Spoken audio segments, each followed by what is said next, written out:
काल सगळ्यात जास्त विचारला जाणारा प्रश्न, आपला रोटर तिरका चालतोय तर त्याची कारणं बघा.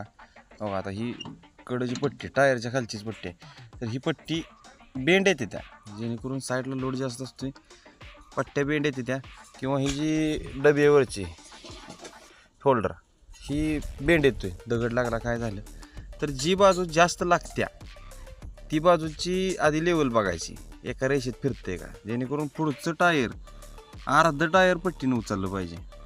आणि जी बाजू कमी उचलत्या त्या बाजूला 100% ती पट्टी जी आहे ती वाकलेलीच असणार, त्याच्यामुळे ती उचलत नाही. आता बघा ह्यात तुम्हाला दिसतंय बघा, ही आपल्यासुद्धा पॉवर टिलरची पट्टी इकडे जी वाकली आहे बघा, आणि त्याच्या आतली पट्टी बघा रेषेत आहे, ही पट्टी बेंड आहे. ह्याच्यामुळे काय होतंय तर ह्या बाजूला परत माती कमी उचलते आणि मग तिरकं वर होणार. तर असं पॉवर टिलर असं वर उचलायचा आणि शाफ्ट फिरवून बघायचा की पुढं लेवलमध्ये चालतंय का. आता हे बघा तिरकीच दिसते, त्याच्या आतली बघा तुम्ही नीट दिसणार, कडची बघा वाकडे. तर ह्याच्यामुळे काय होतं, कडला माती कमी उचलते त्यामुळे ती तिरकं दिसते.